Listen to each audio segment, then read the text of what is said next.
Hello Facebook family, કેમ છો? બધા મજામાં છો ને? આપણે આજે નીકળી ગયા છે ખેતરમાં, કારણ કે વિડીયા તો બનાવી દીધા છે ને આપણે આવી ગયા હતા ભાઈ ખેતરમાં.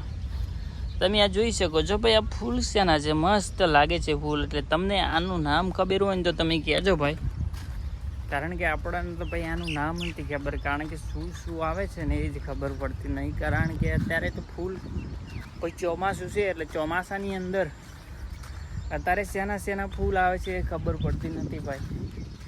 એટલે ભાઈ તમને ખબર હોય તો કહેજો, કારણ કે આપણે ખેતરમાં આવી ગયા છો ને ખેતરમાં પપ્પાને બધા જ ખેતરમાં જ છે, કારણ કે સાર લેવાની હોય છે. અને મમ્મીને પણ ખેતરમાં જ આવ્યા છે, કારણ કે ઘરે ખાલી મારી બેન જ છે ને નાનો દીકરો છે એ છે.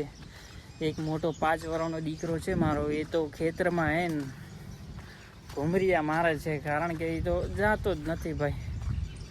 એ તો આપણે આઈકણ જ આવી જાય, કારણ કે એને મજા આવે ખેતરની અંદર. મારા પપ્પા સાથે આવી જાય એટલે પપ્પા સાથે મોજ કરે ભાઈ. ને આપણે તો એમ ફરીએ ને હવે તો કેરી નહીં ઓબા ઉપર તો ભાઈ, કારણ કે આપણે કેરી ખાવી હોય છે, પણ એક કેરી વળગી છે પણ કાચી છે ભાઈ. કારણ કે ભેંસોને છે અને ગાયોને છે એટલો ગારો થઈ ગયો છે, કારણ કે વરસાદ રહે તો બાજુમાં કાંઈક બીજે કાઢીએ, કારણ કે જો રેંડલી બિચારી ભૂખી થઈ છે, જે વહેલા ગમે ત્યારે આવ્યો ને ત્યારે બોલે જ છે.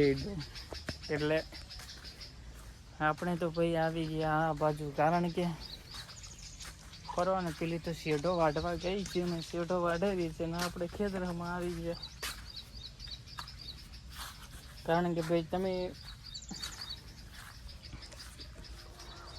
આ છે ભાઈ મારી જામફળી, કારણ કે આપણે જામફળી તો વાવી પડે ને, કારણ કે ગુલાબ છે. તમારે જોઈતા હોય તો આવી જાઓ ભાઈ, તમારે ફ્રીમાં લઈ જાઓ. હા જો ભાઈ, અત્યારે નવરા થઈને આઈકણ આવી ગયા છે અને આને ઝઘડો કરવો જોઈએ અને આને ભણવું નથી, એટલે આ એને કાંઈક કોમ જ નથી ભાઈ, કશું કરવું જ નહીં. શું ગોલ છે એ જ ખબર પડતો નથી.